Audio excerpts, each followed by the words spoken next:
चलिए, law relating to crime and its procedure, और old syllabus वाले बच्चे आईपीसी खोल ले, इंडियन पीनल कोड।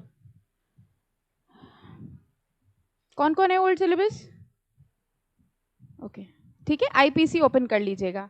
चलिए, तो फाइनली हम लोग उस चैप्टर पे आ गए हैं शायद जिसके लिए आप सीएस कर रहे थे, है ना? क्राइम के बारे में जानने के लिए, सजाओं के बारे में जानने के लिए, है ना? तो इन सब चीज़ों की नॉलेज के लिए ही one of the main purpose आपका सीएस करने का शायद यही था कि हमें वो क्राइम आई मर्डर वर्डर के बारे में पता चले तो अच्छा लगे, है ना? इसलिए आईपीसी जो है, 2 लॉज हैं इसमें बेसिकली, ओके? एक होता है Indian penal code. Indian penal code जो लॉ है ये सजाओं के बारे में बताता है। वो ये बताता है कि अगर किसी ने कोई क्राइम किया है, कोई भी क्राइम हो सकता है, ठीक है, उसकी क्या सजा दी गई है लॉ के अंदर, दैट इज आईपीसी। और एक है क्रिमिनल प्रोसीजर कोड, जिसको हम लोग सीआरपीसी कहते हैं। नाम से समझ में आ रहा है, criminal procedure code procedural law है, वो सिर्फ प्रोसीजर बताएगा। नाउ क्राइम से ही रिलेटेड ये दोनों लॉ हैं, ओके? एक है procedural law, criminal procedure code, और एक है सब्सटैंटिव लॉ जो कि सजा बताता है, which is IPC. Old syllabus में दोनों अलग अलग चैप्टर्स हैं, ठीक है? न्यू सिलेबस में इन्होंने दोनों को मर्ज कर दिया है, ओके? जो इररेलेवेंट चीजें थी वो हटा दी हैं, बाकी दोनों को मर्ज करके एक ही चैप्टर बना दिया है। तो फिलहाल जो हम लोग इनिशियल मैटर पढ़ेंगे वो ओल्ड सिलेबस के आईपीसी में मिल जाएगा, ठीक है? अंदर का मैटर एग्जैक्टली सेम है। दूसरी चीज, आईपीसी के बारे में एक चीज आपने ये भी सुनी होगी, हमसे कुछ बच्चे उस टाइम पूछ भी रहे थे कि मैम अब आईपीसी तो रिप्लेस हो गया है, नया लॉ आ गया है। आ गया है। देखो, लॉ इंट्रोड्यूस होने में और आने में सालों लग जाते हैं, स्पेशली हमारे देश में, है ना? तो जब भी आप ये देखिए कि कोई चीज इंट्रोड्यूस हुई है तो सबसे पहली चीज तो it is introduce as a bill, ठीक है? तो सबसे पहले ये देखा करो कि अभी वो बिल है कि एक्ट है। लागू वो तब से होती है जब वो क्या बन जाती है, एक्ट। और बिल एक्ट कैसे बनता है? पहले बोथ हाउसेस ऑफ पार्लियामेंट के सामने रखा जाता है, फिर प्रेसिडेंट की अप्रूवल मिलती है, और फिर वो बिल क्या बनता है, एक्ट। तो बेसिकली ये जो 2 लॉ हैं, अगर हम आईपीसी की बात करें या सीआरपीसी की, तो Indian penal code colonial legislation मतलब ब्रिटिशर्स के टाइम से है, ओके? अगर आप इसका ईयर देखें, जरा देखो, 1860, 19 भी नहीं, काट के 19 तो नहीं कर लिया, 1860। आप समझने की कोशिश कर रहे हैं कब से चला आ रहा है ये एक्ट, ओके? तो जब ब्रिटिशर्स थे, वैसे भी हमारी कंट्री में क्या हुआ, आज़ादी के बाद हमने आपको बताया था कि एक प्रॉब्लम आई थी कि भाई अब देश कैसे चलाया जाए। तो ये लोग, इन्होंने क्या किया, नए नए लॉ बनाए। फिर इनको लगा ज्यादातर लॉ जो ब्रिटिशर्स के टाइम से चले आ रहे हैं और ठीक ठीक है, उनको एज इट इज इन्होंने कंटिन्यू कर लिया। जैसे commercial laws, Indian contract act, ये सब लॉ सब पहले के बने हुए हैं, नए लॉ नहीं बनाए। तो इन्होंने कहा वो लॉ जो ब्रिटिशर्स के टाइम से चल रहे हैं उनको एज इट इज फॉलो कर लेते हैं, और अगर कुछ नए law by the timing incorporate करने होंगे तो वो हम इनकॉर्पोरेट कर लेंगे। अब ये सोच के देखिए, 1860 से इंडियन पीनल कोड चला आ रहा है, ठीक है? और आज हम लोग कहाँ खड़े हुए हैं? आर यू अंडरस्टैंडिंग कितना पुराना एक्ट है? लेकिन इतने पुराने एक्ट को अभी तक हम लोग फॉलो कर रहे थे, और अब ये एक पॉइंट आया है कि हम लोग नया लॉ इंट्रोड्यूस करते हैं। What is the name? क्या नाम है उसका? अच्छा, नए नए लॉ का नाम क्या रख रहे हैं ये लोग ना? हाँ, थोड़े हिंदी टाइप के नाम रख रहे हैं, है ना? क्या क्या नाम है? तीनों में चेंज आया है, क्रिमिनल प्रोसीजर में भी, ठीक है, आईपीसी में भी और एविडेंस एक्ट में भी। तो आज एक काम आपको ये करना है, पहले तो बस तीनों के नाम ही देख लेना गूगल पे जाके, ठीक है, कि तीनों के नाम क्या है। और अच्छी बात यह है कि हम तो आपको आईपीसी पढ़ा रहे क्योंकि अभी तक वो बिल है, एक्ट नहीं बना है, तो टेक्निकली आपके सिलेबस में अभी आईपीसी है। लेकिन अच्छी बात क्या आपको पता है, जब तक आप सीएस बनेंगे तब तक वो पास हो जाएगा, फिर हमसे मत आना पूछने, हम तो आईपीसी पढ़ के निकल जाएंगे, ठीक है? यानी कि सीएस बनने के बाद जितने भी चीजें हैं, जो नए नए लॉ बनेंगे, वो सब किसको पढ़ने पड़ेंगे? आपको खुद से, ठीक है? फाइन। वैसे जब भी कोई नया लॉ होता है तो ऐसा नहीं होता कि 100% चेंजेस होते हैं। जैसे 1956 एक्ट था, कंपनीज एक्ट, उसकी जगह 2013 आया, तो ऐसा नहीं होता कि एकदम ही 200% चेंज कर दिया, नो, होता वही है, बस थोड़े थोड़े चेंजेस होते हैं। तो अगर आपने ओल्ड लॉ पढ़ा है तो आप उसको रेप्लिकेट कर सकते हैं कि हाँ, न्यू लॉ में बस ये चेंजेस हैं, otherwise the whole act is same, ठीक है? फाइन। तो इस चैप्टर में हम लोग सबसे पहले आईपीसी के बारे में पढ़ेंगे, क्राइम के बारे में पढ़ेंगे, इंपॉर्टेंटली ये जानेंगे कि क्राइम किया कैसे जाता है। इस चैप्टर में आपको खुशी देखो जरा, इस चैप्टर में आपको एक्चुअली में सिखाया गया stages how to do crime, ठीक है। वो स्टेप बाय स्टेप बताएंगे कि पहले स्टेप में क्या किया जाता है, दूसरे स्टेप पे क्या किया जाता है, तो पूरा स्टेप बाय स्टेप वो सिखाएंगे कि क्राइम कैसे किया जाता है। आपका मन करे तो प्रैक्टिकल भी करके देख लेना, एक आध कुमार डालना, ठीक है, ओके। तो चलिए बात करते हैं हम लोग law relating to crime and its procedure. दो इसमें लॉ है जो हम लोग कवर करेंगे, Indian penal code and code of criminal procedure. Crime is a social phenomena, it is a wrong committed by individual in a society. जब हम किसी इंडिविजुअल के साथ गलत करते हैं तो वो सिविल रॉन्ग होता है, लेकिन अगर हम सोसाइटी के साथ गलत करते हैं तो वो क्रिमिनल रॉन्ग होता है। रॉन्ग में भी एथिकल और लीगल, एथिकल और लीगल का मतलब समझिए, कुछ ऐसे रॉन्ग होते हैं जो रॉन्ग तो होते हैं लेकिन लॉ की नजरों में वो रॉन्ग नहीं है। लीगल रॉन्ग कौन से रॉन्ग हुए, जो लॉ की नजरों में रॉन्ग है। तो हमारा लॉ ये कहता है कि हम क्राइम उसको मानते हैं जो कि लीगल रॉन्ग है, ओके। अब जैसे आपने किसी का दिल तोड़ दिया, करते ही है ना, करते ही है, पहले बात करोगे फिर अचानक से रिप्लाई करना बंद कर दोगे, वो बेचारा पागल हो जाता है दूसरा इंसान, फिर ब्लॉक कर दोगे, है ना। तो ये जो आप जैसे दिल तोड़ते हैं लोगों का, ये एथिकल रॉन्ग हुआ कि लीगल रॉन्ग हुआ, ठीक है। तो क्या इसके खिलाफ क्या किया जाए, लाइफ इम्प्रिजनमेंट। अगर ऐसा होता तो हर इंसान जेल के पीछे ही होता, है ना। तो ये कह रहे हैं एथिकल रॉन्ग होते हैं, लीगल रॉन्ग होते हैं, लेकिन अगर हम लोग क्राइम की बात करते हैं तो क्राइम किसको माना जाता है, लीगल रॉन्ग को। रॉन्ग शुड बी, अब जब दिल तोड़ना तो ये लाइन भी बोल देना, हम दिल तोड़ रहे हैं but this is an ethical wrong, I can not be punished, I will be punished only when I will commit a legal wrong, ठीक है। वो कहेगा अब लीगल रॉन्ग हम करेंगे खून तुम्हारा करके, है ना। तुमने हमारे साथ एथिकल, बड़ा हमको ज्यूरिस्ट समझा रहे हो, तुमने हमारे साथ एथिकल रॉन्ग किया, अब हम तुम्हारे साथ लीगल रॉन्ग करके दिखाते हैं, मर्डर करके। चलो, wrong should be legal wrong for coming into the definition. कह रहे हैं कि क्राइम की डेफिनेशन के लिए रॉन्ग कैसा रॉन्ग होना चाहिए, legal wrong. Crime is any act which is not legal and done और committed by a person. Law regulates the social interest, arbitrates conflicting claims and demands. अब देखो नेक्स्ट पैराग्राफ में इन्होंने वही समझाया है, criminal offence versus civil wrong. हम लोग को पता है अगर हम इंडिविजुअल के साथ गलत करते हैं तो वो सिविल रॉन्ग होता है, जैसे कि टॉर्ट, ओके। और अगर हम सोसाइटी के साथ गलत करते हैं तो वो क्या होता है, criminal wrong. The difference between a criminal offence, exam में आ सकता है ये, difference between criminal offence and civil wrong. The difference between, old वालों को अगर अभी ना मिल रहा हो तो बिल्कुल परेशान ना हो, टेक्निकली भी चैप्टर शुरू नहीं हुआ है, ये आपको समझ में आ गया होगा, ठीक है। अभी चैप्टर शुरू नहीं हुआ है, अभी सिर्फ थोड़ी सा माहौल बना रहे हैं ये क्राइम का, ठीक है। The difference between criminal offence and civil wrong is that while the former is considered, former किसको बोल रहे हैं बताओ, क्रिमिनल ऑफेंस को, ठीक है। former is considered a wrong against the society because of their grave nature. A civil wrong is a wrong done to an individual. It is believed that serious crime threaten the very existence of an orderly society. कह रहे हैं अगर आप कोई crime करते हैं तो उससे पूरी सोसाइटी को नुकसान पहुंचता है, इसलिए हम उसको क्या मानते हैं, crime, and that is punishable under law. अब नेक्स्ट आइए, यहां से देखिए स्टार्ट हो रहा है इंडियन पीनल कोड, ठीक है। अब ये ओल्ड में आईपीसी में मिल जाएगा।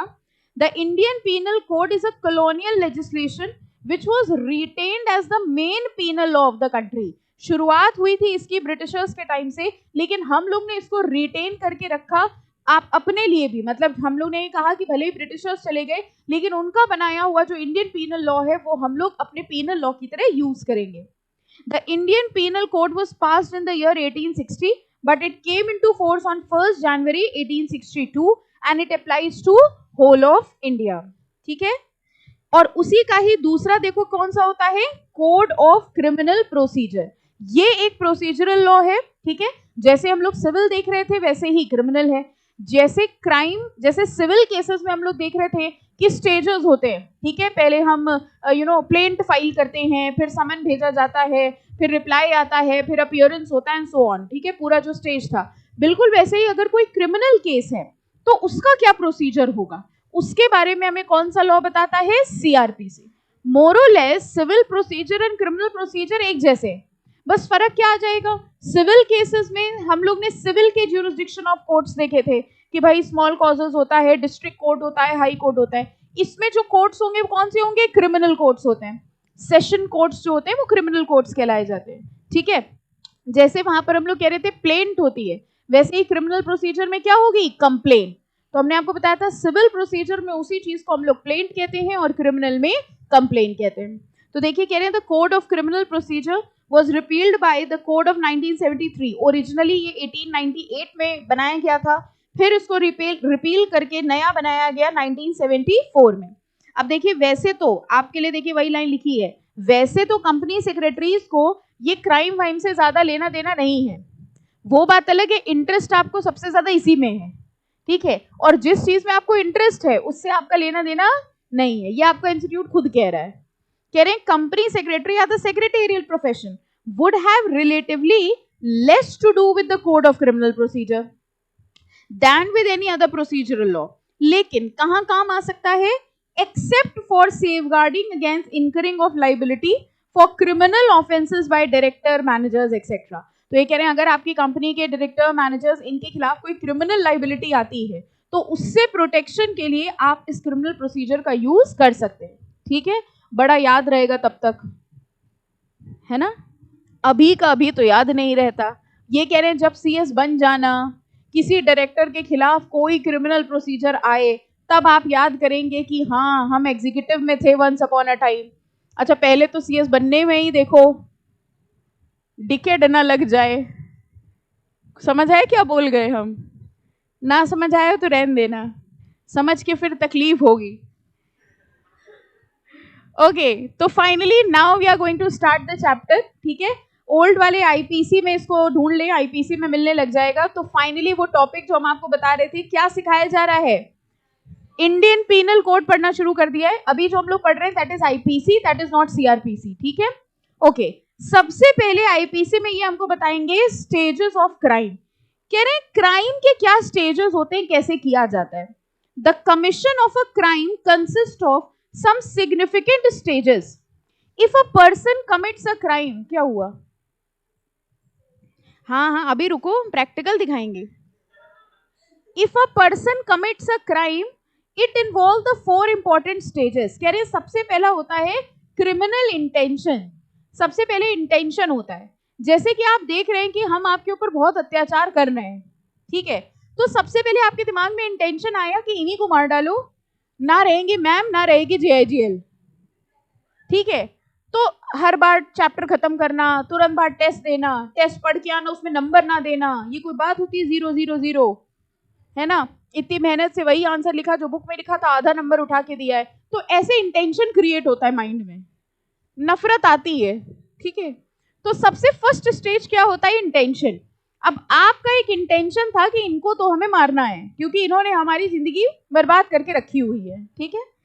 इंटेंशन करने के बाद आपने तैयारियां शुरू करी, प्रेपरेशन।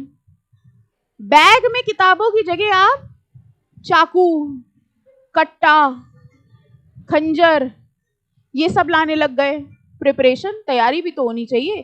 तो सबसे पहले इंटेंशन था कि इनको तो मार के रहेंगे और फिर आपने इसकी तैयारी शुरू करी, ठीक है। हमने तो 2-3 बच्चों को देखा, तो वो नहीं निकलता जो चाकू की धार तेज करता है, क्लास से छूटते ही वो उसके पास देखा है आपने, ऐसे ऐसे निकलता है, पता नहीं है ना, साइकिल से निकलता है, वो चाकू की धार तेज करता है। तो हमने 2-3 बच्चों को देखा तो वहीं खड़े थे, बैग से निकाल निकाल के दे रहे थे, कह रहे सारी तेज करो, देखिए कौन सी घुसेगी, ठीक है। तो प्रेपरेशन। उसके बाद तीसरा होता है अटेम्प्ट। कई बार हमें फील हुआ जब हम क्लास पढ़ा के जा रहे होते तो पीछे से कुछ ऐसे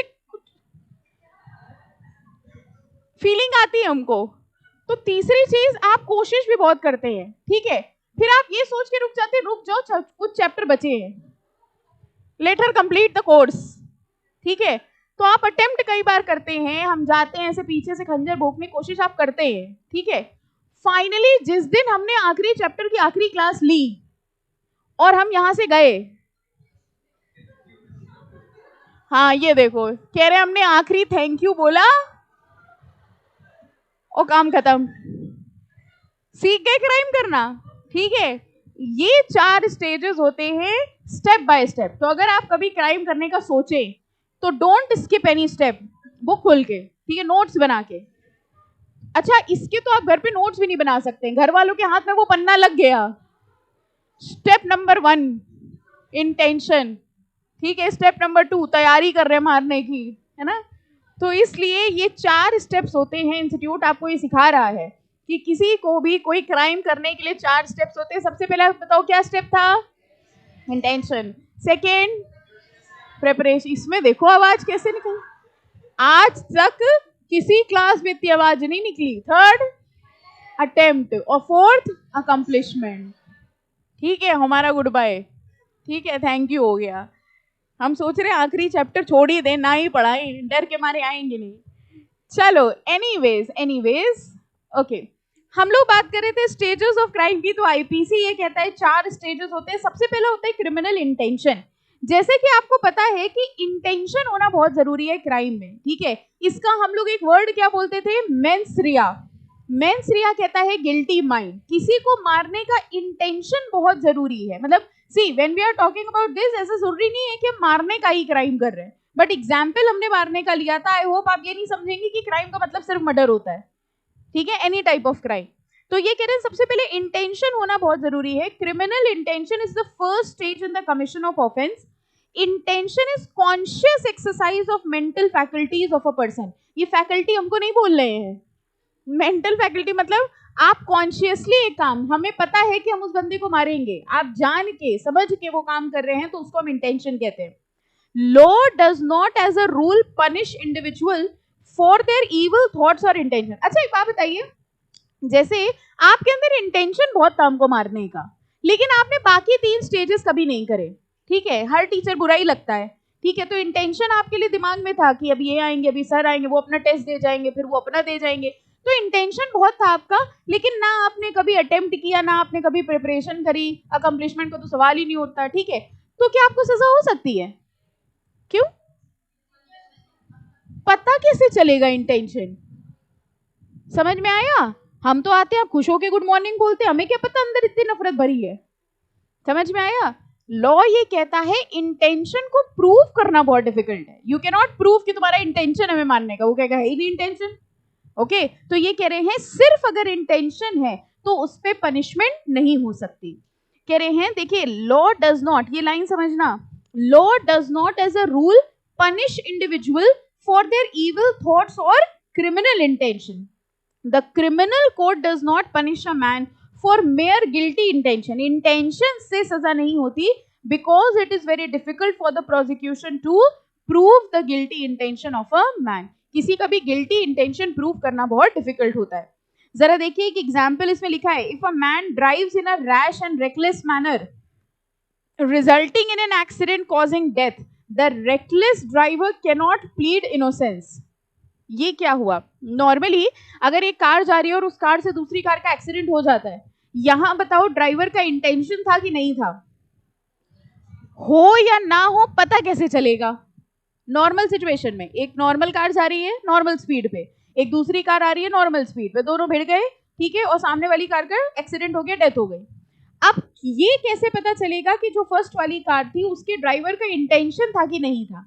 this can not be prove. इसीलिए तो आपने पिक्चरों में देखा है कि जनरली जो मारते हैं वो कैसे मारते हैं? ट्रक से, ठीक है, क्योंकि इंटेंशन प्रूव नहीं हो सकता। लेकिन अगर मान लीजिए हम ये कहें कि वो जो कार थी वो रेकलेसली जा रही थी, रेकलेसली समझते हो, 200 की स्पीड पे चला रही थी, पता नहीं चलती भी है कार की नहीं, हमने बोल दिया बस चलती है, 200 की स्पीड पे कार जा रही है और उसको देख के लग रहा है कि आज ही किसी न किसी को उड़ा के रहेगा। यहाँ पे क्या समझ में आ रहा है? यहाँ पे हम ये इंटेंशन मान सकते हैं कि भले ही आपका इंटेंशन ना हो, लेकिन आपकी लापरवाही थी, और अगर आपकी लापरवाही की वजह से कोई एक्सीडेंट हुआ है तो आपको पनिशमेंट मिल सकती है, ठीक है। But a reckless driver should know that reckless driving is likely to result in harm and can even cause death of a person, ठीक है। सेकेंड बात क्या आती है? प्रेपरेशन, यानी तैयारी करना। Preparation means to arrange necessary measures for commission of intended criminal act. कह रहे हैं उस क्रिमिनल एक्ट को करने की जो तैयारी की जाती है उसको हम क्या कहते हैं? प्रेपरेशन। अच्छा बताओ, सिर्फ प्रेपरेशन करने से सजा हो सकती है? आपके दिमाग में इंटेंशन भी था और आप मेरे खिलाफ वो चाकू भी लेकर आते थे, क्या इससे सजा हो जाएगी? आप कहेंगे हम चाकू तो अपना वो एप्पल काटने के लिए लाते थे, आपको क्या लगा? Are you understanding? कह रहे सिर्फ प्रेपरेशन करने से भी सजा नहीं होती, लेकिन कुछ ऐसे क्राइम होते हैं जिनकी प्रेपरेशन भी पनिशेबल होती है। जरा देखिए क्या लिखा है, कह रहे preparation itself is not punishable as it is difficult to prove that necessary preparations were made for commission of offence. फिर वही बात आ गई, अगर आपने प्रेपरेशन करी है तो ये थोड़ी पता चल सकता है कि आपने प्रेपरेशन क्राइम के लिए ही की है। ओके, बट इंपॉर्टेंट मार्क करना यहां से, but in certain exceptional cases mere preparation is also punishable unless the IPC, under the IPC mere preparation to commit few offenses is punishable। देखो first is preparation to wage war against the government। wage war against the government मतलब government के against हम दंगा करने वाले हैं। अब जैसे आपने देखा होगा कि कुछ लोग क्या कर रहे हैं, वो ग्रुप बना के खड़े हुए हैं या उन्होंने कुछ दंगे का मटेरियल इकट्ठा करके रखा हुआ है, भले ही अभी तक उन्होंने दंगा ना किया हो, लेकिन अगर उन्होंने सामान इकट्ठा करके रखा है तो भी वो पनिशेबल माना जाता है। गवर्नमेंट के खिलाफ अगर आप ऐसा कुछ कर रहे हैं, उसको हम लोग वर्ड बोलते हैं veg war against the government, ठीक है। इसके खिलाफ अगर आप सामान इकट्ठा करके रख रहे हैं तो भले ही आपने कुछ दंगा ना किया हो, लेकिन फिर भी ये माना जाएगा कि ये एक पनिशेबल ऑफेंस है। पहली बात समझ में आ गई। अच्छा एक बात बताइए, मान लीजिए आपने अपने घर में नकली नोट छापने की मशीन रख रखी है 5-6, ठीक है, तो पुलिस आई पकड़ने, तो आपने कहा मशीन रखी है, एक भी नोट नहीं छापा, बताओ पनिशेबल है कि नहीं है? आप कह रहे अभी तक क्राइम किया कहाँ है, एक भी नोट नहीं छापा, आप बोलो तो एकदम ताजा ताजा आपको छाप के दे दें। Even if see counterfeiting of coins और government stamp, counterfeiting of coin समझ गए, कॉइन्स को कॉपी करने की मशीन रख रखी है, नकली नोट छापने की मशीन रख रखी है, स्टैम्प पेपर, नकली स्टैम्प पेपर बनाने की मशीन्स बना रखी हैं। देखी सीरीज, देखी सीरीज, काम की सीरीज जरूर देखा करो, इस पे सीरीज आई है, 2 ही तो अच्छी सीरीज आई हैं आज तक जो आपको जरूर देखनी चाहिए। एक ये स्टैम्प घोटाले वाली, ऑल्दो अभी ना देखी हो तो अभी हम लोग स्टैम्प वाले चैप्टर पढ़ेंगे, वहां देख लेना। और एक वो प्रीवियस वाली जो आई थी हर्षद मेहता वाली, द 2 स्कैम, वो देखी थी, ये वाली भी देख लीजिए, you will get to know. अभी रुकना है तो रुक जाना, ठीक है, स्टैम्प वाले चैप्टर करेंगे तब देख लेना, तो या देख लो फिर तब तक एग्जाम पास आ जाए, घर वाले कहेंगे सीरीज देख रहे हो बैठ के ना।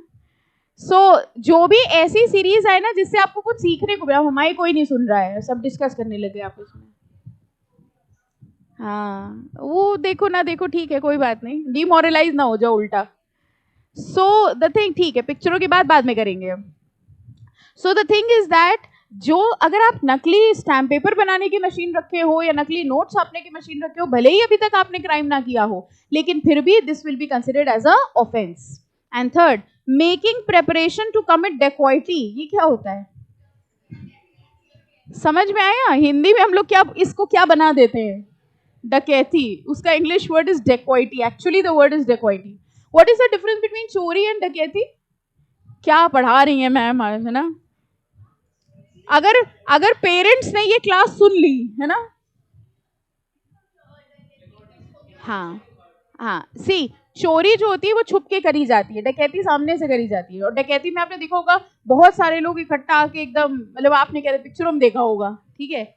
अगर आपने डेकॉइटी कमिट कर, बस अगर आपने डेकॉइटी कमिट करने के लिए प्रिपरेशंस करके रखी हैं, भले ही अभी आपने डेकॉइटी नहीं किया है, तो भी it will be considered as an offence.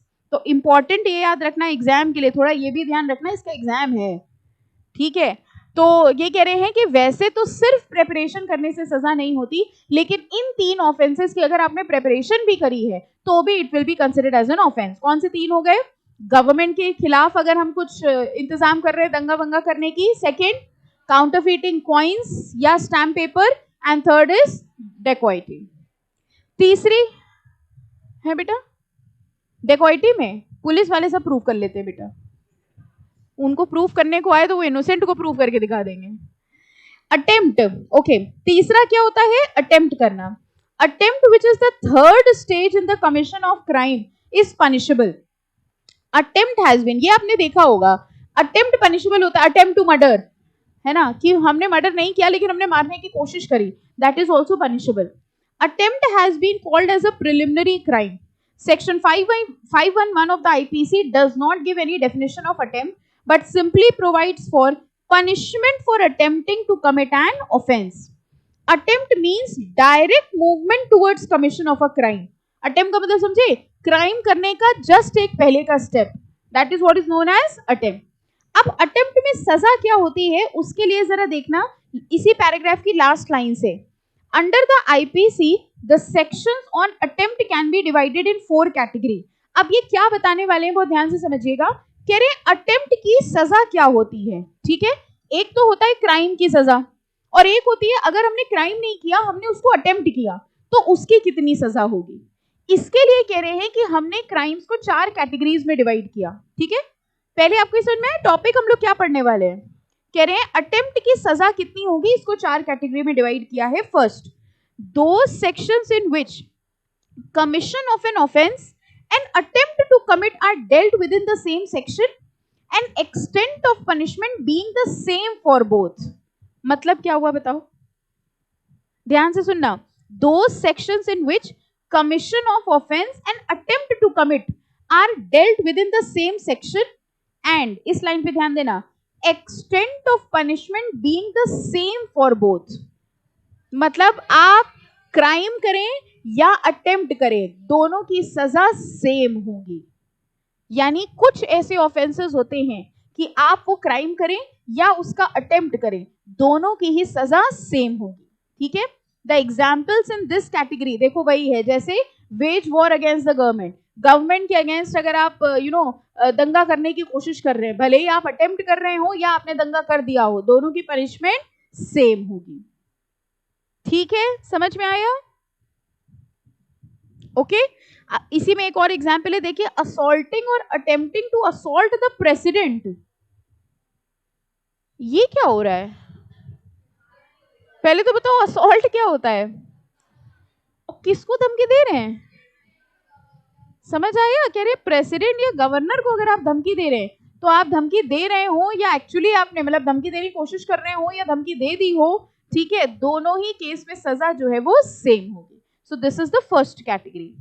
Second कह रहे हैं those offences in which attempt to commit specific offences are dealt side by side with the offenses themselves but underline karo separately and separate punishments have been provided for the attempt other than provided for offense. मतलब इसमें क्या होगा, attempt की अलग सजा होगी और offence की अलग.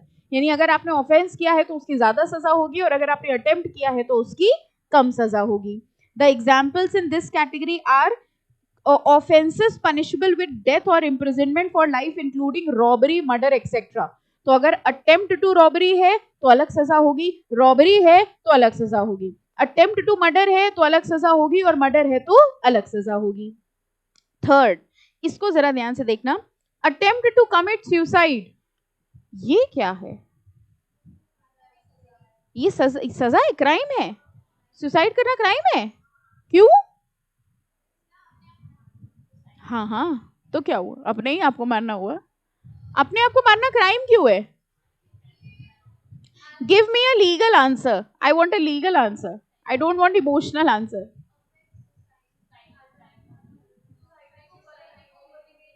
अगर हम सीधी भाषा में बोले, क्योंकि हमारे कॉन्स्टिट्यूशन में राइट टू लाइफ है, राइट टू डेथ नहीं है. हमारे कॉन्स्टिट्यूशन में एक फंडामेंटल राइट है आर्टिकल 21. अगर ना याद हो तो कोई बात नहीं, कॉन्स्टिट्यूशन का चैप्टर पढ़ेंगे. ठीक है, आर्टिकल 21 कहता है right to life and personal liberty. वहां पे लिखा हुआ है we have a right to life, हमें जीने का अधिकार है लेकिन मरने का अधिकार नहीं है. इसलिए अभी ध्यान से समझना पूरी बात को, इसलिए सुसाइड को क्राइम माना जाता है. ठीक है, और आईपीसी के देखो सेक्शन 309 में स्पेसिफिकली लिखा हुआ है. हमको ओल्ड सिलेबस वाले ये बताएं, अगला पैराग्राफ उनकी बुक में है क्या, ये मेंटल हेल्थ केयर 2017 वाला नहीं है ना. हाँ, इसको ध्यान से सुनना जरा. ये कह रहे हैं, अब ध्यान से समझिएगा, अभी तक क्या माना जाता था कि सुसाइड जो है वो क्राइम है. ओके, और इसलिए जो पर्सन सुसाइड करता था क्योंकि इट इज एन ऑफेंस तो उसको सजा होती थी. तो मेंटल हेल्थ केयर एक्ट एक बनाया 2017 में और उनका नजरिया ये था कि जो सुसाइड कर रहा है, आपको नहीं लग रहा वो मेंटली स्ट्रेस्ड है इसीलिए वो सुसाइड कर रहा है, खुशी खुशी थोड़ी ना कि चलो मरते हैं बोर हो रहे हैं. तो वो ऑलरेडी मेंटल प्रेशर में है. और एनी हाउ अगर वो देखो सुसाइड करने में अगर वो मर जाता है तो फिर सजा मिल ही गई उसको, है ना, बच गया. अभी तक का लॉ क्या था, अगर तुम बच गए तो लॉ सजा देगी, यही मतलब हुआ ना, अगर वो मर गया तो थोड़ी ना सजा होगी, तो हो ही गई सजा, अगर वो बच गया तो लॉ सजा देगी। तो मेंटल हेल्थ केयर एक्ट में कुछ ऐसे लोग थे जो एक्टिविस्ट होते हैं, उन्होंने ये कहा the person who is committing suicide वो ऑलरेडी मेंटली डिस्टर्ब्ड है, इस वजह से ही वाज कमिटिंग सुसाइड, और ऐसे पर्सन को पनिश करना इज अ रॉन्ग थिंग। तो ये एक्ट आया और उन्होंने कहा कि the person who is committing a suicide in spite of punishing them उनको रिहैबिलिटेशन में भेजना चाहिए, सो दैट उनका जो मेंटल डिप्रेशन है उससे वो कवर हो सके, rather than treating it as a crime और उनको जेल में बंद कर दे। ठीक है, देखो क्या लिखा है, कह रहे normally attempt to commit suicide section 309 के हिसाब से ऑफेंस था। However, according to section 115 of Mental Health Care Act 2017, notwithstanding anything contained in 309, any person who attempts to commit suicide shall be presumed, unless proved otherwise, to have severe stress and shall not be tried and punished under IPC. ये इन्होंने इस act में लिखा कि उसको IPC में punishment नहीं मिलनी चाहिए। Appropriate government shall have a duty to provide care, treatment and rehabilitation to a person having severe stress who attempted to commit suicide to reduce the risk of reoccurrence of attempt to commit suicide.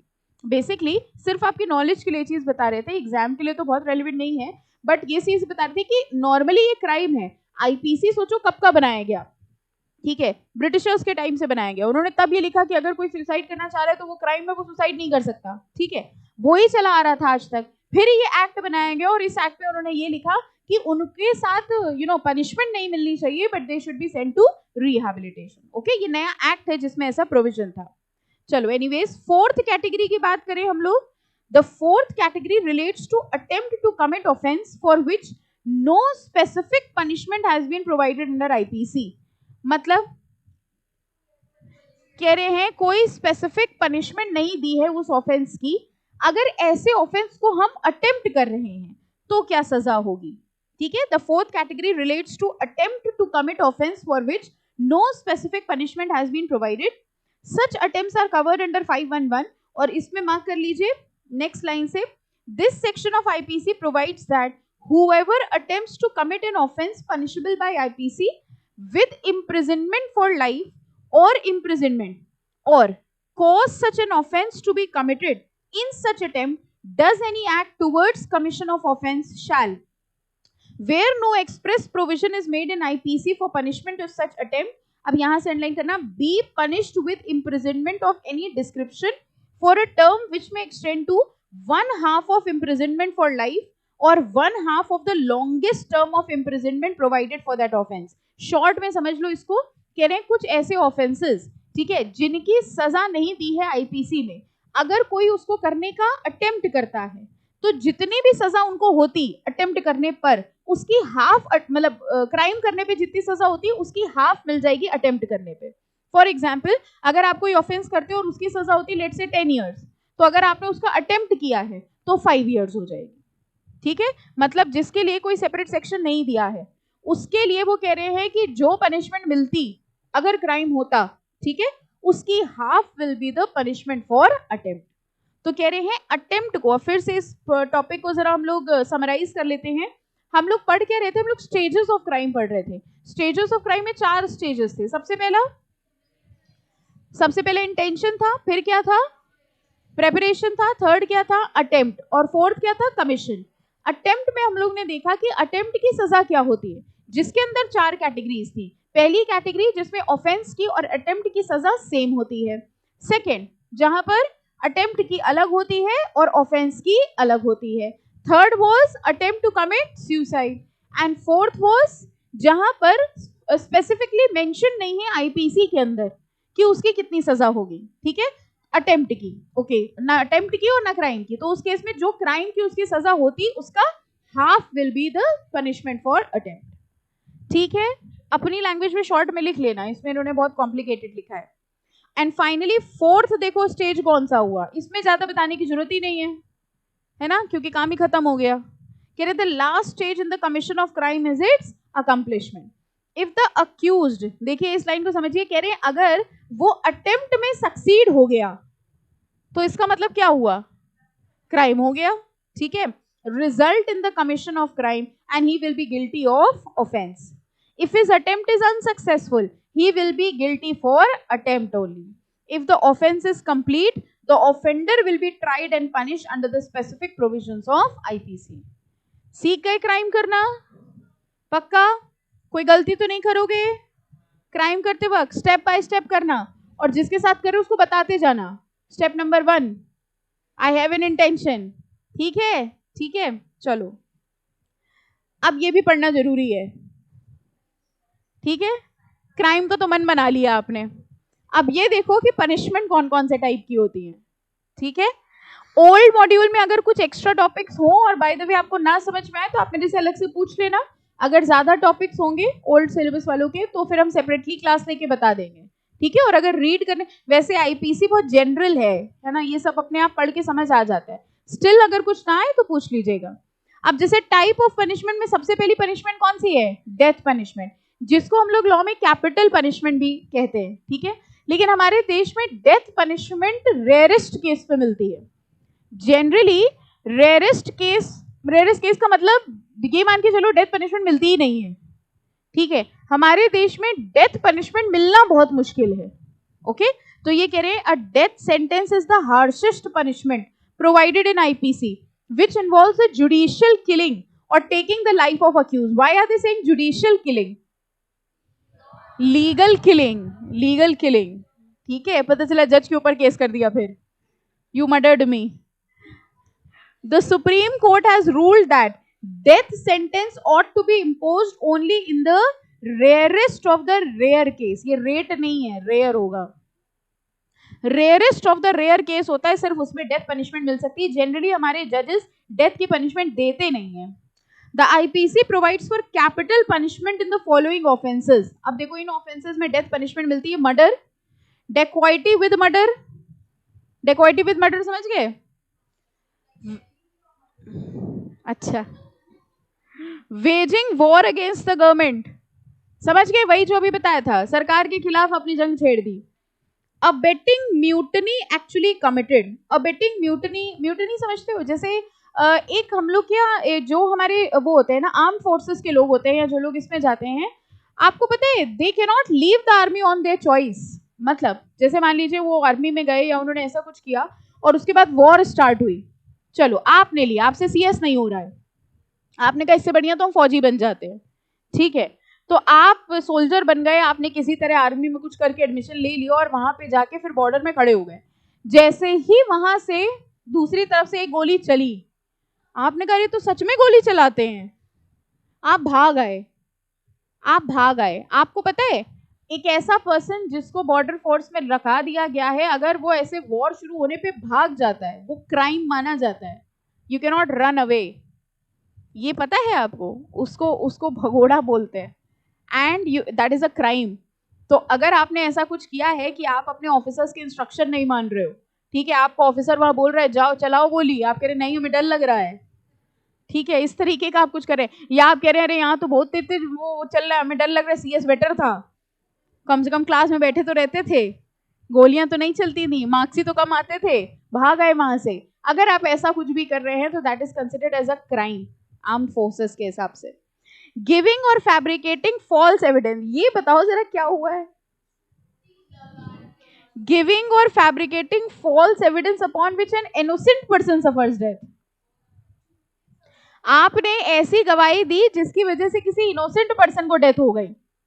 ठीक है, हाँ, अगर पता चल जाता है तो फिर आपको भी उसी के पास भेज दिया जाएगा. अब दोनों लोग ऊपर रहो खुशी खुशी. ठीक है, abetment of suicide by a minor और इंसेन पर्सन, आपने किसी माइनर या इंसेन को सुसाइड करने के लिए प्रोवोक किया. समझ आया? किसी माइनर को या किसी इंसेन पर्सन को, अबेटमेंट का मतलब होता है इनकरेज करना, आपने उसको सुसाइड करने के लिए इनकरेज किया. या attempted murder by a life convict, मतलब अटेम्प्टेड लाइफ कन्विक्ट कौन हुआ पहले तो ये बताओ? लाइफ इम्प्रिजनमेंट जिनको होती है, जो ऑलरेडी लाइफ इम्प्रिजनमेंट में था उसने भी मर्डर करने की कोशिश करी, तो उसकी नेक्स्ट सजा उसको क्या मिलेगी? तो मरी जाओ. अब समझ में आया? See, although the point is that this has nothing to do with company secretary, to be very honest. ठीक है, बाकी सब कुछ ठीक है, बट इन सब चीजों का कंपनी सेक्रेटरी से बहुत ज्यादा नहीं मतलब है। इसीलिए आप देखिए न्यू सिलेबस में उन्होंने 2 चैप्टर्स को कंबाइन करके एक डाल दिया, पहले 2 थे अलग बड़े बड़े, ठीक है। तो सिर्फ वर्किंग नॉलेज है ये, बाकी तो अगर सीखना है तो कुछ कर डालो, पूरा स्टेप बाय स्टेप समझ में आ जाएगा। आगे देखिए सेकंड होती है life imprisonment. What is life imprisonment? Life imprisonment सुना है सबने? Imprisonment for life mean rigorous imprisonment that is till the last breath of the convict, यानी जब तक वो आखिरी सांस ले तब तक उसको जेल में रखो, ठीक है। इम्प्रिजनमेंट 2 तरीके की होती है, rigorous imprisonment and simple imprisonment. ये देखा है आप, सुना है कभी? हाँ, रिगरस इम्प्रिजनमेंट का मतलब होता है जब जेल में रहते रहते आपको काम भी करना होता है, हार्ड लेबर, पत्थर तोड़ने होते हैं। देखा है कभी? रह के आए हो जेल में? पक्का पक्का कॉन्फिडेंस बता रहा है, हर चीज में हम आपसे पूछे देखा है, अरे हाँ पत्थर तोड़ तोड़ के तो हमारे हाथ ऐसे हुए हैं, तभी तो आंसर नहीं लिख पाते। Rigorous imprisonment means work with jail, और सिंपल इम्प्रिजनमेंट मीन्स जेल में बैठे रहो आराम से खाली, ठीक है, without phone obviously. Forfeiture of property, बातें बिल्कुल बंद। Forfeiture of property, now this is very simple, कह रहे हैं आपकी प्रॉपर्टी जो है वो जब्त कर ली जाएगी। Forfeiture is the divestiture of specific property without compensation in consequence of some default, यानी आपने कोई गलत काम किया है जिसकी वजह से सरकार ने आपकी प्रॉपर्टी जब्त कर ली। And obviously the fifth one, fine. Fine is the forfeiture of money by way of penalty, it should be imposed individually and not collectively, ठीक है। तो ये 5 तरीके की सजा हो सकती है क्राइम में। उसके बाद देखिए अब एक इंपॉर्टेंट टॉपिक आता है, आई थिंक ओल्ड में नहीं होगा, difference between fine and penalty, ठीक है, बट सुन लेना इसको ध्यान से। देखिए वैसे तो फाइन एंड पेनाल्टी की अगर हम लोग डिफरेंसेस की बात करें तो बहुत सारे डिफरेंसेस होते हैं, बट लीगली जरा अंडरस्टैंड करते हैं, किसी लॉ में स्पेसिफाइड नहीं है कि फाइन का मतलब क्या है, पेनाल्टी का मतलब क्या है। और हम लोग ने इंटरप्रिटेशन ऑफ स्टैट्यूट्स में चीज पढ़ी है कि अगर लॉ में कोई चीज नहीं लिखी है तो फिर हम लोग उसके जनरल मीनिंग में जाते हैं, जनरल मीनिंग का मतलब डिक्शनरी मीनिंग ढूंढते हैं, ठीक है। तो देखिए कह रहे हैं according to the Merriam Webster dictionary, fine का मतलब होता है a sum imposed as a punishment of an offence. अगर आपने कोई ऑफेंस किया है उसकी सजा फाइन होती है। और पेनाल्टी कह रहे हैं द सफरिंग और sum to be forfeited to which a person agrees to subjected in case of non fulfilment of stipulation. Very important, ध्यान देना, फाइन वाले में वर्ड है ऑफेंस और पेनाल्टी में है नॉन फुलफिलमेंट ऑफ स्टिपुलेशन। बहुत ध्यान से समझिएगा, अगर आपने कोई गलत काम किया, ऑफेंस किया है, उसकी सजा होती है फाइन, और अगर आपने किसी रूल या रेगुलेशन को कंप्लाई नहीं किया है तो लगती है पेनाल्टी। फॉर एग्जाम्पल, अगर आपने अपना रिटर्न नहीं भरा, आपको जीएसटी रिटर्न भरना था तो क्राइम कर दिया, is this a crime, is this an offence? No, बस आपने नॉन कंप्लायंस करा है, तो नॉन कंप्लायंस के लिए आपके ऊपर क्या लगेगा? पेनाल्टी। लेकिन अगर आपने कोई ऑफेंस किया है तो आपके ऊपर क्या लगेगी? फाइन। समझ में आया? बहुत थिन लाइन ऑफ डिफरेंस है।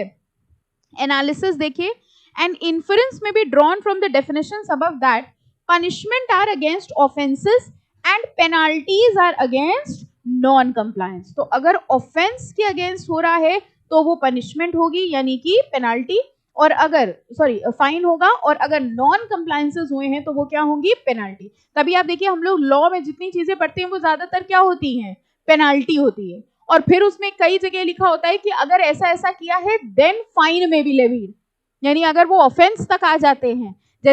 जैसे फॉर एग्जाम्पल हम आपसे कहें कि रिटर्न फाइल करना था, आपने नहीं फाइल किया, पेनाल्टी लगेगी। लेकिन आपने कई साल से रिटर्न फाइल ही नहीं किया, आपको बार बार रिमाइंडर भेजा कि आप रिप्लाई नहीं कर रहे हैं, अब ये आप ऑफेंस कर रहे हैं, तो अब आपके ऊपर क्या लग जाएगा? फाइन। क्लियर हो गया बेसिक डिफरेंस? ठीक है। अब देखो इसके एग्जाम्पल में दोनों दिए हैं, ये रीड कर लेंगे अपने आप, फाइन एंड पेनाल्टी का, ठीक है, सेम ही चीज है। नेक्स्ट आ जाइए एलिमेंट्स ऑफ क्राइम। क्राइम के क्या क्या एलिमेंट्स होते हैं, पूरा क्राइम सिखा के रहेंगे आज हम लोग, ठीक है। सबसे पहला टॉपिक हम लोग पढ़ा था स्टेजेस ऑफ क्राइम, दूसरा टॉपिक हम लोग ने पढ़ा था टाइप्स ऑफ पनिशमेंट, और अब हम लोग पढ़ रहे हैं एलिमेंट्स ऑफ क्राइम। कह रहे हैं क्राइम के लिए 3 चीजें होना जरूरी है। सबसे पहले ह्यूमन बीइंग होना जरूरी है, ठीक है। अच्छा एक बात बताओ, इसका आंसर हम आपको नहीं देंगे, ठीक है, आप भी बताना। अगर मान लीजिए हमने एक रोबोट बनाया, जैसा कि आप देख रहे हैं आजकल दुनिया एआई से चल रही है, ठीक है, हमने एक रोबोट बनाया और हमने रोबोट को, आपने एक रोबोट बनाया और आपने उसको ऐसा कस्टमाइज कर दिया कि जाके मैम को मार डालो। अब बताओ ये ऑफेंस माना जाएगा कि नहीं आईपीसी के हिसाब से? क्यों? आप कह रहे हमने खून तोड़ना किया था, वो तो रोबोट ने किया। रोबोट हम इसका आंसर नहीं देंगे, हम उम्मीद से मत देखो हमारी तरफ। और रोबोट ने खून किया, robot is not a human being, law में लिखा है सिर्फ ह्यूमन बीइंग मार सकता है।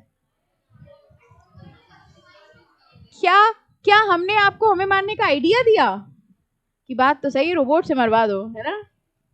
बताइए ह्यूमन बीइंग का क्या मतलब हुआ? Natural person. ठीक है, देखिए क्या लिखा है, the first requirement for commission of crime is that the act must be committed by a human being. Human being must be under legal obligation to act in a particular manner and be physically and mentally fit for conviction. तभी कई बार आपने देखा होगा court में ये prove किया जाता है कि वो पर्सन अब मेंटली फिट नहीं था, जब उसने क्राइम किया तो वो मेंटली फिट नहीं था, इससे हो सकता है उसको कुछ प्रोटेक्शन मिल जाए, कुछ रिलीफ मिल जाए। तो हम लोग ये कहते हैं human being who is physically and mentally fit, वो अगर क्राइम कर रहा है तो क्राइम माना जाएगा। Okay, only a human being under legal obligation and capable of being punished can be the proper subject of criminal law. तो जैसे रोबोट ने खून किया तो कोर्ट ने कहा ठीक है robot will be hang till death, robot कह रहे टांगे रहो, क्या दिक्कत है? ठीक है, only human being who is capable of being punished, वो ही क्राइम माना जाएगा। सेकेंड है बेटा, वही तो हमने कहा था हम इसका आंसर नहीं देंगे। अच्छा, अगला एलिमेंट होता है मेंस रिया, हमने पहले ही बोला था हम इसका आंसर नहीं देंगे। मेंस रिया, हम जज थोड़ी जो हम इसका आंसर देंगे, अब जज के सामने केस जाएगा, देखो हो सकता है फ्यूचर में ऐसा हो जिस हिसाब से आर्टिफिशियल इंटेलिजेंस का काम चल रहा है। आपको पता है सीए सीएस जितने भी, अब लेटेस्ट न्यूज यही आई है, सीए सीएस का आधे से ज्यादा काम आर्टिफिशियल इंटेलिजेंस के थ्रू हो रहा है। भाई आप जितना भी काम करते हो अगर उसका सॉफ्टवेयर बना दिया जाए तो what is the use of CS, what is the use of CA? तो धीरे धीरे स्कोप छोड़ना नहीं, कोर्स ऐसा नहीं बोला हमने, everything can not be replaced, but yes कुछ काम ऐसे हैं जो मैनुअल नेचर के हैं। ठीक है, जैसे फॉर एग्जाम्पल हमें तो बहुत टाइम से ऐसे लगता है, जैसे आप किसी डॉक्टर क्या जाते हैं, ठीक है, वो क्या करता है, आपका चेकअप करता है, चेकअप करके क्या करता है, दवाई लिखता है और आपको दे देता है। तो इमेजिन करिए ऐसी एक मशीन बना दी गई, आप जाइए मशीन में लेट जाइए, वो मशीन आपका पूरा डायग्नोस कर देगी, जो जो प्रॉब्लम्स है उसकी मेडिसिन, सॉफ्टवेयर है उसकी मेडिसिन आ जाएंगी, मेडिसिन का पर्चा निकल आएगा, बगल से पर्चा ले लो और घर चले जाओ। What is the use of doctor? Are you understanding? ये फ्यूचर हो सकता है ऑब्वियसली। आपको पता है सर्जरी वगैरह तक तो आज रोबोट्स करने लग गए हैं। तो यही this is what is the scene. इसी तरह सीएस के जितने भी काम है एक फॉर्मेट पर, सब कुछ ऑनलाइन तो हो ही गया है, सारी रिपोर्ट सब कुछ ऑनलाइन है, सॉफ्टवेयर बन जाएगा, सॉफ्टवेयर ऑटोमेटिकली चेक करेगा and that too with 100% accuracy. आप गलती कर सकते हैं, हम लोग गलती कर सकते हैं, रोबोट थोड़ी गलती करेगा। आर्टिफिशियल इंटेलिजेंस में कोई गलती नहीं होगी, कोई डेडलाइन मिस होने का सवाल ही नहीं उठता। आप सोच के देखो उसमें एक्यूरेसी का लेवल कितना हो जाएगा, 100%। तो ये फ्यूचर हो सकता है, मतलब ये है कि आपको अपनी क्वालिटी इतनी अच्छी करनी है। रियलिटी में पता है आपका कंपटीशन अब इंसानों से बचा ही नहीं है, आपका कंपटीशन किससे पता है? रोबोट से। आपको अपने अंदर कुछ ऐसा रखना है, ठीक है, कि जो सॉफ्टवेयर ना कर पाए, तब तो आपकी वैल्यू होगी। अगर आप वही कर रहे हो जो सॉफ्टवेयर कर रहा है तो then what is the use? सोचो आपके पेपर्स अगर रोबोट चेक करने लग जाएं, इमेजिन अगेन, होपफुली इंस्टीट्यूट को आइडिया ना आ जाए इससे, ठीक है, जो पेपर आपने भेजा, ठीक है, अब आर्टिफिशियल इंटेलिजेंस के थ्रू एक सॉफ्टवेयर बनाया गया, उनके पास एक आंसर है, ठीक है, और आपने एक आंसर लिखा, वो मैच किया गया, डिग्री ऑफ मैचिंग है 10% मैच हो रहा है तो आधा नंबर, 50% मैच हो रहा है तो 5 में से 2.5 नंबर, 100% मैच हो रहा है तो 5 में से 5 नंबर। कॉपीज है वो कितनी जल्दी चेक हो जाएंगी? सॉफ्टवेयर, हर चीज का तो सॉफ्टवेयर है दुनिया में, हम डरा बिल्कुल नहीं रहे हैं, हम तो बता रहे हैं ऐसा हो सकता है। एनीवेज मेंस रिया की बात करते हैं, हम लोग बात कर रहे हैं एलिमेंट्स ऑफ क्राइम की, ठीक है। एलिमेंट्स ऑफ क्राइम में पहला क्या था? ह्यूमन बीइंग, और दूसरा था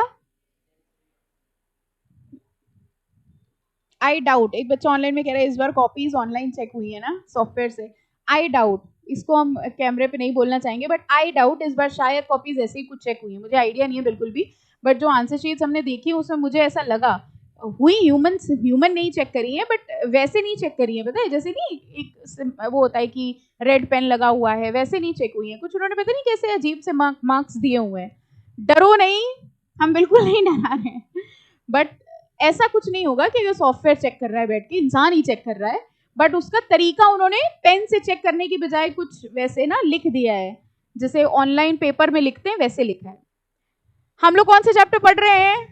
हमसे बहुत कुछ बुलवा लेते हो आप लोग। हाँ, हम लोग कौन से चैप्टर पढ़ रहे थे? क्राइम एंड इट्स प्रोसीजर, जिसमें से हम लोग आईपीसी पढ़ रहे हैं। आईपीसी में हम लोग कौन से टॉपिक पढ़ रहे थे? एलिमेंट्स ऑफ क्राइम, जिसमें पहला क्या था? ह्यूमन बीइंग होना चाहिए, और दूसरा क्या होना चाहिए? Mains Riya. The basic principle, ये लाइन पढ़ी है हम लोगों ने, एक्टस नॉन फेसिट रियूम निसी मेंसिट रिया। याद है वो रिया जो पहले खड़ी थी फिर बैठ गई थी? Actus non facit reum nisi mensit rea, it means the act alone does not amount to guilt, the act must be accompanied by a guilty mind। कह रहे हैं क्राइम के लिए गिल्टी माइंड होना जरूरी है। अब देखो 3 तरीके की मेंस रिया होती हैं, ठीक है, इंटेंशन, नेग्लिजेंस एंड रेकलेसनेस। सबसे पहले तो कह रहे हैं इंटेंशन, ओके, अगर इंटेंशन है नेगेटिव इंटेंशन तो ऑब्वियसली वो मेंस रिया माना जाएगा। देखिए लिखा है, intention is to be defined as the purpose और design with which an act is done. Intention indicates the position of mind, condition of someone at a particular time of commission of offence. अच्छा, एक question पूछे आपसे, मान लीजिए हमें mister A को मारना था, ठीक है, मेरा इंटेंशन था उन्हें मारने का, तो हमने मिस्टर ए का खाना जो वो खाने वाले थे उसमें जहर मिला दिया, ठीक है, वो खाना by the way mister A ने ना खा के मिस्टर बी खा गए और मर गए मिस्टर बी। अब हमें जब पुलिस पकड़ने आई तो हमने कहा I was not at all having any intention to kill mister B. B तो हमारे दोस्त थे, बी को मारने का मेरा कोई इंटेंशन नहीं था और बी की डेथ हुई है, बताओ हमें सजा होगी कि नहीं? क्यों? गिल्टी माइंड कहाँ है? गिल्टी माइंड थोड़ी ना है, बी दोस्त थे मेरे। अच्छा, एवरीवन इज ओके की होगी? पक्का? इसकी लाइन मार्क कर लीजिए जरा, इसके लास्ट पैराग्राफ में लिखा है, criminal intention does not mean only specific intention but includes general intention. Okay, intention A को मारना नहीं, इंटेंशन मारना था। जरा एग्जाम्पल पढ़ो, उसी के नीचे एग्जाम्पल है बेटा।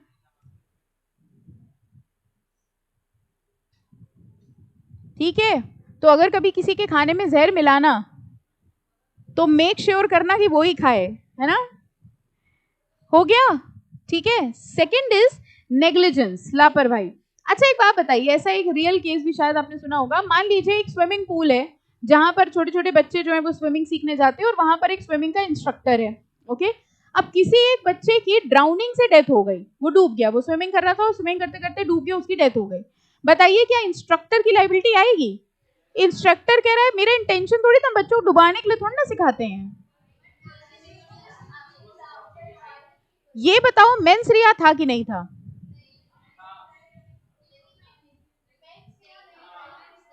स्विमिंग इंस्ट्रक्टर का गिल्टी माइंड था कि नहीं था? हाउ मेनी ऑफ यू से गिल्टी माइंड नहीं था? नहीं था, गिल्टी माइंड नहीं था, तो सजा क्यों हो रही है? और कितने लोग कह रहे हैं गिल्टी माइंड था? था गिल्टी माइंड? क्या गिल्टी माइंड था? दोनों का आंसर एक ही है। जो लोग कह रहे हैं गिल्टी माइंड नहीं था, नेग्लिजेंस था, तो नेग्लिजेंस भी तो गिल्टी माइंड है। टॉपिक क्या पढ़ रहे हो? देखो, मेंस रिया का तो सेकंड पॉइंट पढ़ रहे हो। Negligence is also a form of mains रिया। आप क्या कह रहे हैं? मेंस रिया नहीं था क्योंकि नेग्लिजेंस थी। इसी क्वालिटी के आंसर लिखते हैं आप टेस्ट में। मेंस रिया ही के अंदर तो पढ़ रहे हो भाई। मेंस रिया का पहला क्या था? इंटेंशन, और दूसरा क्या था? नेग्लिजेंस। अब देखो, नॉर्मली इस केस में अगर देखा जाए तो मेंस रिया यानी कि इंटेंशन नहीं था उसका, लेकिन नेग्लिजेंस थी। अगर एक स्विमिंग का इंस्ट्रक्टर है तो उसकी ड्यूटी है कि वो सारे बच्चों को प्रोटेक्ट करके चले, और अगर ऐसा हो जाता है तो वो भी मेंस रिया का एक पार्ट माना जाएगा। Negligence is the second form of mains Riya. Negligence is not taking care where there is a duty to take care.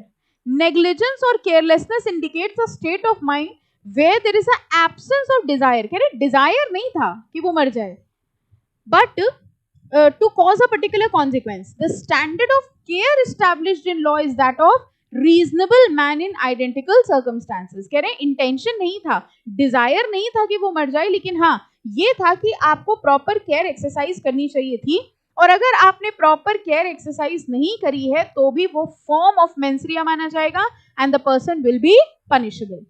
ठीक है, दो तरीके के मेंस्ट्रिया हो गए, पहला इंटेंशन और दूसरा नेग्लिजेंस. ठीक है, तीसरा होता है रेकलेसनेस. ये जो इन्होंने एग्जाम्पल दिया है ना, ये रेकलेसनेस का दे दिया ऊपर. स्विमिंग पूल वाला एग्जाम्पल याद रखना नेग्लिजेंस में.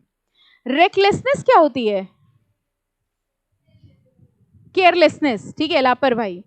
Recklessness occur when the actor does not Dzire the consequence but foresee the possibility. मतलब समझे, वो चाहता नहीं था, जैसे एक ड्राइवर 200 की स्पीड में गाड़ी चला रहा है, वो चाहता नहीं था एक्सीडेंट हो, लेकिन उसको पता था कि इतनी तेज गाड़ी चलाने में एक्सीडेंट हो सकता है. This is also a form of mens rea. ठीक है, it is total disregard of the consequences of one's own action. Recklessness is also a form of mens rea. Any doubt? हाँ बेटा. स्विमिंग पूल वाले एग्जाम्पल में recklessness की जगह वो ये प्रूव कर सकता है हमने प्रॉपर मेजर्स लिए, हमने सब कुछ करा, हमने उस बच्चे को बताया भी, तब भी डूब गया, तो भी उसकी गलती है, क्योंकि वहां वो रेकलेस नहीं था, नेग्लिजेंट था. उसकी ड्यूटी थी कि वो क्या कर रहा था देख के.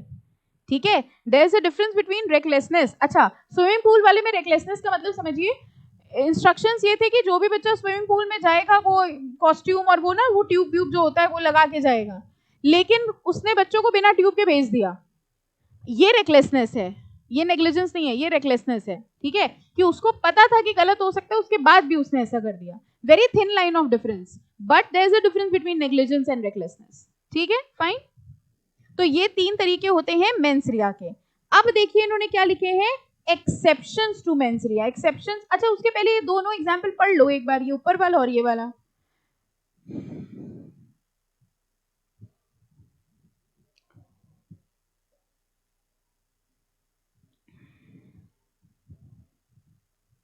ओल्ड वालों का मैच हो रहा है?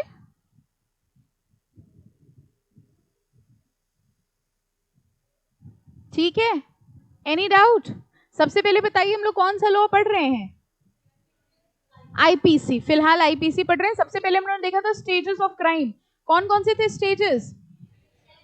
Intention, preparation, attempt, accomplishment. I hope ये जिंदगी भर नहीं भूलोगे, है ना? ठीक है, फिर हम लोग ने क्या टॉपिक पढ़ा था? पनिशमेंट. पनिशमेंट कौन कौन सी थी? Death, life imprisonment, imprisonment, forfeiture of property and fine. What was the difference between fine and penalty? Offense, offense के अगेंस्ट क्या जाता है? फाइन. और नॉन कंप्लायंस के अगेंस्ट पेनाल्टी. ठीक है, और एलिमेंट्स ऑफ क्राइम में तीन पढ़े. पहला human being, second mens rea and third देखो क्या लिखा है, वो भी पढ़ेंगे. क्या है कह रहे हैं, वो एक्ट होना जरूरी है. ठीक है, हाँ. और मेंस्ट्रिया के तीन टाइप्स कौन कौन से थे? Intention, negligence and recklessness. Any doubt to anyone? ठीक है, एक्सेप्शंस हम लोग नेक्स्ट लेक्चर पे करेंगे क्योंकि थोड़ा सा बड़ा टॉपिक है. यहां तक का अच्छे से रीड कर लीजिएगा, कोई डाउट हो तो पूछ लीजिएगा. ठीक है, और नेक्स्ट लेक्चर में हम लोग इसके आगे कंटिन्यू करेंगे. ओके ओके, जो एक सेकेंड